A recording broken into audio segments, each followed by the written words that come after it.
Greetings. My name is John Kenyon, and I am the Executive Director of the Iowa City UNESCO City of Literature organization, as well as the coordinator for the UNESCO Cities of Literature. I've been asked to speak to you today on the topic of smart libraries, specifically the ways libraries in UNESCO Cities of Literature have responded to the challenges presented by the COVID-19 pandemic.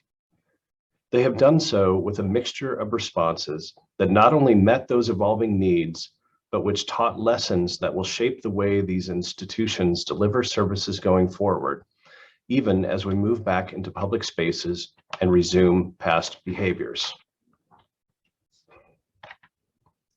These steps include increasing digital holdings and online resources, promoting their availability and training patrons on their use, creating more virtual programming, and using virtual tools to create connections with and among community members. And before I go into detail about each of these three steps, I did want to point out that not all library responses to the challenges of the pandemic were in the digital realm. Libraries also found ways to meet those needs that involved more traditional media. In Reykjavik, the way library patrons accessed books was altered. Prior to the pandemic, people could get online to order books from home and then pick other books up in the library at the front desk. During COVID, this process was changed so that patrons could pick up books in the library lobby. A similar change was made here in Iowa City. Patrons could pick up books curbside and later in the lobby with social distancing restrictions in place. Reykjavik also added ways patrons could request books through the website, by the phone, or through social media. People got in touch as they pleased, and the library arranged their orders. In Odessa, Ukraine, a book-to-home system was successful, as well as a program that delivered books to boarding schools and nursing homes. In nice weather, some libraries in Odessa had summer patios for visitors, and a book crossing, which is a used book exchange program, was set up in parks and on the beach. But we are here today to learn about ways our libraries have used technology to respond to the challenges of the pandemic. The first step libraries took was increasing digital holdings and online resources, promoting their availability, and training patrons in their use. Several libraries enabled staff to work virtually to keep them safe and made changes to increase access to digital content and resources to do the same for patrons. In Quebec City in Canada, libraries developed a collection of digital audiobooks for patrons. In Reykjavik, loans from the e-library doubled, and book promotions also were doubled to keep readers informed about what was available. One challenge there is that Icelandic publishers are reluctant to grant the e-library access to their books. So while usage has been strong, the library would like to find a way to increase holdings to give even more opportunity to patrons. Exeter in the UK has seen success here as well. Using various providers, BorrowBox, Libby, RB Digital, and Overdrive, patrons are given free access to ebooks and to e-audiobooks. In the last fiscal year, more than 270,000 digital checkouts were made, all accessible through a new Devon Libraries app released last year. Prague in the Czech Republic reported even higher numbers. While ebooks have been available for free checkout over the past decade, with 20% year-over-year growth in use, the pandemic saw exponential increases. During the first national lockdown in March, downloads increased 432%, while they increased 259% during a second lockdown. In response to the national lockdown, the city of Prague allocated the equivalent of approximately 400,000 euros to help the book market, specifically Prague publishers. Some of the funds were used to purchase hundreds of licenses to make ebooks available, including the acquisition of a platform to lend selected titles to registered users. In Edinburgh, Scotland, libraries also saw a large increase in ebook and e-audio use. One area that saw an award-winning increase was in online newspaper use. Edinburgh Libraries won the Press Reader Most Read Newspapers Award in 2020, which reflected the adoption of online reading by their patrons. This accolade was achieved thanks to a staggering 2 million plus downloads across more than 2,000 titles. Budgets permitting, libraries there would like to expand digital offerings to a wider range of services, including streaming media. Cities did not just expand their digital offerings, they also offered training for users designed to ease the use of these services. In Quebec City, technological assistance was offered by phone, by Microsoft Teams or Zooms, and by email. Online courses to train people in information technology tools such as Windows, iPad, Office, and more also are offered. Essential digital skills support moved online at the start of the pandemic in Edinburgh, and despite the imminent resumption of in-person support sessions, they will continue to offer virtual support, as this will be the preferred method for some learners. Going forward, a blend of in-person and virtual service will be offered. Nottingham in the UK is working to offer a digital safety net, providing access and skills for people who lack them, and working to avoid digital exclusion due to data poverty.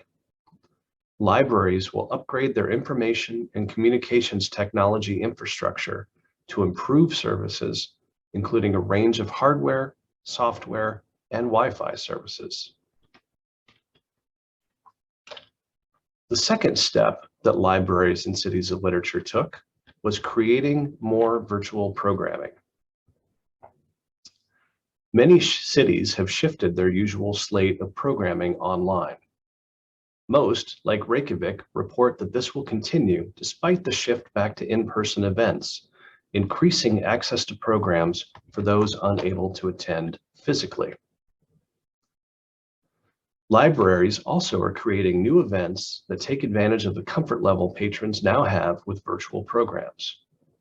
I would like to highlight projects in 3 of our cities that serve as an example of these innovations taking place in the digital realm. In Edinburgh, online platforms will be used in combination with face-to-face events. One example is programming for Black History Month. Edinburgh libraries have partnered with the BAME, the Black, Asian, and Minority Ethnic Scottish Writers Network, to co-create Proud to Be Telling Our Stories, a live face-to-face panel event with panelists telling their stories, augmented by an online recorded interview and reading by a guest poet. Prague Libraries have undertaken a number of projects that leverage digital programming. Abandoned Places recognizes that the year 2020 changed the face of the city and the people. The municipal library, in cooperation with a literary magazine, shot a series of thematic author readings on a fabled square in the old town and its immediate vicinity, which tried to unlock the city again for residents. Poets Online is a reading series that finds poets sharing their work from various homes, cafes, and other locations. Some are playful, some are serious. All are designed to drive away fear in difficult times. CoronaCon is a first online sci-fi and fantasy convention for the municipal library in Prague. Despite quarantine measures, the con was designed to remind one of the atmosphere of a typical event, as the fiction writers participating enter users' living rooms from their own living rooms. Libraries in Exeter also were innovative. Devon Libraries worked with a small creative team, including a roboticist, a computer game writer, and a designer, to create a new escape room experience for libraries, built around the story of the Exeter Witches. The aim was to fuse playable technologies with a reading experience to encourage reading in teenage groups. For this, 10 mechanical interactive books were created, filled with technological systems made for each book. Another project brought together tech firms and a writer to create Unlocking the Cage, a new augmented reality literary experience based around the writer's essays from her time as a writer in residence at the Exeter Library. New public access virtual reality spaces are being designed as well and will launch in spring 2020. The third step that libraries in the cities of literature took was using virtual tools to create connections with and among community members. Providing content in the form of digital media or virtual programming helped libraries to meet the needs of patrons during the pandemic. Other projects sought to provide ways for patrons and other groups to access technology for their own use. Some are simple. Nottingham has introduced a video conferencing setup in its larger facilities for use in creating events and courses. Quebec City has created a support service for patrons that want to print their vaccine passports in the library. And in Exeter, public access computers are used by some members of the public to access Zoom for funerals, allowing connections that would otherwise be difficult, if not impossible, during the pandemic and lockdowns. Other projects are more involved. In Nottingham, online content and digital creation, providing a platform for both third-party and original content curated for library audiences, is supported through Arts Council England funding. Libraries also have received funding to create innovation centers that will offer entry-level digital skills and provide access for the creative and cultural sector to create and produce original digital content. An impressive project in Norwich in the UK seeks to raise awareness of violence against women and girls. The program, Stitching Our Stories, recognizes that there has been an increase in reports of domestic abuse as well as street harassment, and seeks to find ways for people to understand and think about this issue. Through the program, participants will learn about the history of the fight for women's rights locally using materials from museum collections, and they will craft patches that will be used by a local artist to create a banner that will tour libraries and will contribute to a zine. Those participating can do so in person or virtually, and the project will include social media and web content. Workshops will be simultaneously offered in person and via Zoom.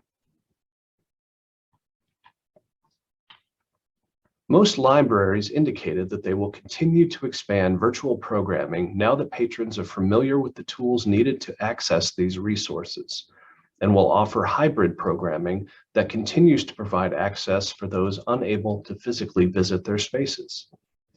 Some used the pandemic to rethink the way they deliver services and will continue to make changes as things return to normal. Others identified the need for greater financial support for the acquisition of ebooks and other digital materials, as well as to purchase devices that can be used by patrons to access and create these materials. As was the case before the pandemic, libraries will continue to offer a blend of in-person and virtual programming and resources. The smart responses to patron needs will grow as new ways are found to make physical spaces and in-person experiences safer and more accessible. So I appreciate your attention today, and I enjoyed the opportunity to share with you some of the things that are going on in our UNESCO Cities of Literature. My gratitude as well to organizers of this forum for the chance to share this information, and a special thank you to my colleagues in the Cities of Literature and to their libraries for sharing details about the great work they are doing in these challenging times. If you have any questions about what I've presented or would like more information, please do not hesitate to reach out to me using the contact information on this final slide. Thank you again, and please enjoy the rest of the conference.